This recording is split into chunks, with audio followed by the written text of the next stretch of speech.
دهشتګردي سره وکړي د یو ملک پوځ د دغه لپاره وي چې هغه هلته امن به حال کړي نو بیا پاکستانی پوځ دهشتګردي سره وکړي ثبوتونه پروت دي سکای نیوز انټرنیشنل میډیا په پابند دی د وزیر دفاع تقریر پروت دی یو هفته مخکې کړی دی چې دلته کې دهشتګرد مار وستی دی 10 کاله مې ټیکاله مې کړې ده او پیسې مې مې کړې دي او ځای مې مې کړی نور څوک ثبوت غواړي سکای نیوز انټرنیشنل میډیا په پابند پروت دی بل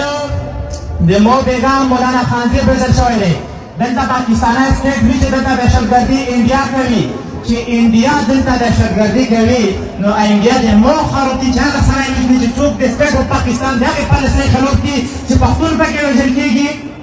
څوک چې د سټیټ اف پاکستان د هغه تور شکل خلاف دي چې د پښتون ماین اینډ منرل پکې ختمېږي زه د پښتونو د ماین اینډ منرل دفاع کوم زه د پښتون د وینې دفاع کوم او دغه تر مخې پنجابي یم چې که په دغه کې زور وي راشه دغه عوام مقابله وکړه ډېره مننه